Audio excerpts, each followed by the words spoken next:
Alright, Diablo players, are you ready for legitimately right now the best build in the entire game? Right now you guys are seeing gameplay of a Pit 147, which is currently the highest tier cleared. And you can see they're still leveling up some more glyphs over there. But this actually comes from a player named Akiha that actually uploaded this on a different website. That's why the video quality is like 360p here. But you're going to see trillions and trillions of damage. If I can go and pause it. Oh, there's like, I don't know how much that is. Okay, there you see 12 trillion. But you're going to hit for crazy, and I mean crazy amounts with this build. And it's pretty cool. So I want to give him some credit, but I want to go ahead and drop this for you guys so you guys can have it, obviously, translated. So for starters over here, this is on the website D2 Core, but obviously it needs to be translated. But shoutouts to where this, I believe, was originally sourced here, and I also saw this by Rob, so shoutouts to him. But there are some other things that I want to bring to the table. It's not just going to be a copy and paste build. However, if you want to get this up and running, just as a heads up, this could actually get nerfed relatively soon, so just keep in mind, try to play this ASAP. If it does get nerfed, someone let me know in the comments, and I'll also try to update the video title if it does get nerfed, because more than likely there is some sort of things that aren't supposed to be working that are working. Mainly, I guess it is the chance at which you can block going over 100%, and because you have this aspect called redirected force that gives you bonus crit strike damage based on your block chance, well, this goes too crazy, like in terms of like the numerical numbers. But there's going to be two different build variants, and the reason why I'm going to actually introduce another build variant is because in order to get the what I'm going to be calling the hard version, I will link both of them down below. The hard version is the one currently that is like going to be the higher push version of it. However, it does require greater affixes, and it requires you to triple crit on the masterworking. So it's going to be unrealistic for a lot of players to hit this, just, you know, as a warning. But I will have an easy version that will give you way more damage that still lets you take advantage of what, like, kind of like the resolve bug version is what I'm going to call it. Because, well, you're just going to be stacking a lot of resolve, and that's going to give you more damage as well as more survivability. So they are very similar, but let's go ahead and go over like the build relatively quick here, as it's kind of something that a lot of people have already uploaded, any Quill Volley variant. So pretty much the skills are going to be Quill Volley, got Ravager, got Hunter, Armor Hide, and Scourge, and Vortex. So that's the skill bar, and then the primary spirit is going to be Jaguar, and the secondary is going to be Gorilla, because we actually need it to activate a Gorilla skill. So as far as the gear goes, we're going to be running Harmony of Ebiwaka, so this is kind of the thing that everyone's been playing. And then we run the aspect of Interdiction over here. So this gives you extra block chance per resolve stack. And then what we're going to do with it is stack as many maximum resolve stacks on all of the defensive areas. So that's going to be in your chest piece as well as in your pants. You're going to be stacking that, and that's going to give you more resolve. More resolve is basically like, think of it kind of like a Dark Shroud, but it is for the SpiritBorn class. However, this will also tie into damage, because when we have more block chance, we're going to exceed the amount. And so what's essentially happening, to explain more than likely what will get nerfed, this is crazy, but you can actually go over 100%. If any of you guys have played my penetrating shot build where we get over 100% lucky hit chance to activate the Andariels, it's kind of like that. We're essentially doing the same bug on another class. Now, the reason why it works the way it works, I don't know why Diablo is coded this way, but you'd figure when you have 100% lucky hit, that's it. But if you exceed the amount, whatever is trying to activate the certain thing still registers at a higher number, giving you basically a higher lucky hit chance than more than likely what was intended. Hopefully this kind of makes some sense. But basically, that's the explanation of the bug and why it's, you know, again, doing crazy amounts of damage here. You also want to try to get barrier generation where you can. That is actually something important as well.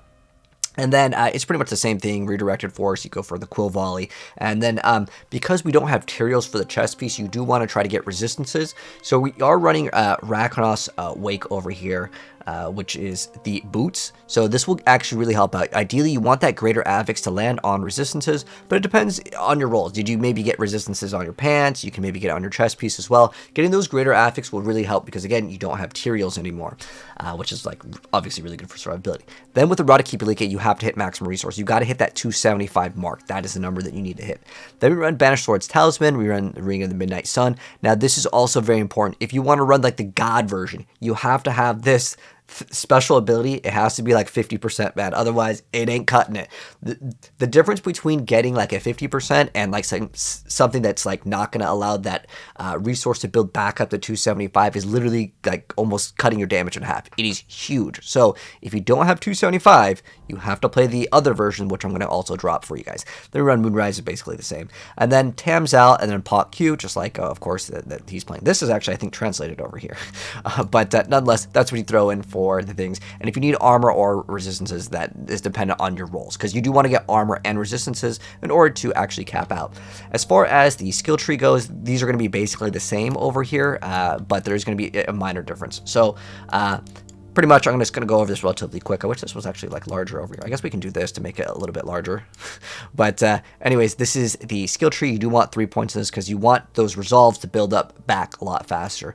And then we just take this. We get extra resources here. This can actually help out. I actually completely dropped this in like the easier version because we can get more damage there. And I'll show you something else that we throw in to actually get more resources here. But then we're running the Hunter. It's pretty much the same thing that you guys have probably already seen before. And then as far as the Paragon board, this is where it will differ from like the easy version, because again, I'm going to recommend you guys run the easy version. I'm just showing you guys both. So it's Spirit, Menagerist, Talon, Colossal, and Fulminy. So the big source of our damage actually comes from Colossal. So this is going to give us extra damage per stack of resolve. That's how we start stacking as much resolve as possible, because it gives us damage reduction and gives us damage and gives us block chance, which in turn gives us damage. So basically you get to like stack so much with this, and this is why this build is definitely getting nerfed. But I don't know if they're going to do like mid-season nerf. I'm hoping they just let us play throughout the whole season. You guys remember when I uploaded my one-shot anything in the game rogue build that was like massively popular in, what was that, season 2? But anyways, when we uploaded that, I was afraid that build was going to get nerfed like immediately, and that lasted the whole season. So hopefully, fingers crossed that this like makes it through. But anyways, for the starter board, it needs to be Spirit. Now, I really like going into Sapping Menagerist over here because this is one of the best nodes earlier on, and then you take the legendary nodes earlier on because it really helps out. But this is what we are going to be getting. Another note that I do want to mention here, if you want to, you can unspec out of all of the chances to dodge. And the reason why I'm saying that is because you actually want to block in order for the thing to register. If you dodge, well, you don't block. Block doesn't mean you take 0 damage, by the way. In Diablo, it's coded to make it so you take damage reduction. So that's how it works. So if you want to, you could technically remove it, but it's up to you. It doesn't really matter too much. Just if you really wanted to push that min-max in terms of damage, but if you're having trouble with survivability, I mean, 1% dodge chance is 1% chance just to not take damage. It is still pretty dang good. But again, it's mainly only oriented around like if people really want to push with the build, you may want some extra survivability, but for most people it probably won't matter. You're going to do so much damage. Now that I've dropped the version of the variant that did again do that 147, I want to show you guys another variant of the easy version. This is the version that probably 90% of the people that are watching this video are going to be playing, including what I actually plan to transition into later tonight on the live stream. I wanted this video to be out because I get asked all the time, hey dude, did you swap your build? And then like, you know, obviously I'm like, yeah, hold on, I'll make the build guide later. So I'm gonna drop it for you guys earlier, and I will give you guys gameplay of the easy version and the other version as time goes on. I just have to get all of the aspects, and getting those triple crits is honestly really rough. But even if you don't hit the triple, it's not like it works or it doesn't work. It basically is going to let you get more and more damage. It's not like the Thorns Barbarian. If any of you guys watched my Thorns Barbarian build that unfortunately did get nerfed, that did the hardest content, and we one-shot the pit boss, the max difficulty, that version got nerfed, and it required you to specifically hit 30 ranks. This is not the same. You just need to get those resolve stacks. But basically, it's pretty much the same in the category, except for I really like running the duelist boots. Now, another thing I want to mention in this game, I think that resistances are actually broken again. You don't really need resistances as much as armor. Armor cap, more important. Resistances, just 50, 60% is okay. You'll see this actually in a lot of other content creators' builds where they're just not res cap. So armor cap first, and if you can get those greater affixes on armor and resistance, and you can like keep them up, hey, that's awesome. But don't make it a requirement to cap out on resistances. Just mention that. And this is again the same thing. It just doesn't require you to get greater affix, triple masterwork. I'm just going to mention if you can get it, it's good. But the reason why this is the easy version of the build is that the easy version makes it so you can run midday hunt. Midday Hunt allows you to basically not have the glyphs fully leveled up, and the reason why you normally need those glyphs fully leveled up is you need the bonus to the maximum vigor to get to the point where you're at 275. This gives you 50%, which actually still gives you damage, and it also really helps out. I know it shows like cooldown reduction, resource gen. For some reason, it just shows up in here. What it's supposed to say is attack speed on this, I believe. You can get attack speed on this one, but yeah, basically, ideally you can get that, but again, I'm sorry, this is just an update here that just hasn't went through, but this is an excellent item as well to go ahead and allow you to, again, easily transition into the build. I also kind of messed around with the Vex rune, was kind of okay, but it's not really that important. But what is important over here is going to be the skill tree differences, and this is going to be, again, way more beginner friendly. You're probably going to want to play this one. So the differences with this one is we take 2 points into field. This you definitely want to put 1 point into it, but I really like 2 points in this. This makes it so you have life on kill, which makes it so you never have to touch your potion. I love this. It's one of the greatest things ever. We also don't really force the extra damage reduction because you're not going to be going as hard, so you can actually scale a little bit more damage over here with this version. But it is pretty much identical. There's not really too much of a difference. The main thing that I wanted to mention, I really suggest this for a lot of builds. You can actually get extra crit here as well. If you want to remove these 2 points, feel free to go and do so. If you want to just put 1 point in this, I promise you'll notice a huge difference in terms of quality of life. Get fueled. Now, another thing that makes this build much easier is that it does not require you to get a 50% on the Midnight Sun, which is ideally what you try to get.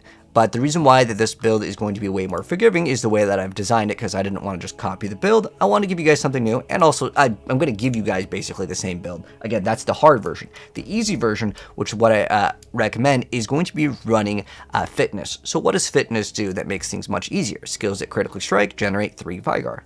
So ideally, what happens is you're going to shoot it out, and it's going to go ahead and crit because you're going to have that crit. That extra small amount of Vigor that you're going to be getting will then allow you to not require that specific perfect roll on this to actually land. And the reason why that's very important is, again, you will lose out on hype your DPS roughly, because it's basically losing out on overpower, which is a huge multiplier. So that is essentially going to be the 2 major differences between the easy and the hard version. The hard version, again, requires everything to be like pinch perfect in order for it to function and get those numbers that you guys are seeing. But again, big shout outs to the creator over here, Akiha. Gosh, I really don't like this website that they use for like the uploads. But yeah, this is basically the build. And again, with Rakonos, it's going to really help out with resistances, and it also gives you non-physical damage if you want to go ahead and run that as well. But really good stuff indeed. Again, shout outs to him and credit to him. And I'll get you guys gameplay of it relatively soon with both versions. But that's going to be the thing that I'm going to be building tonight.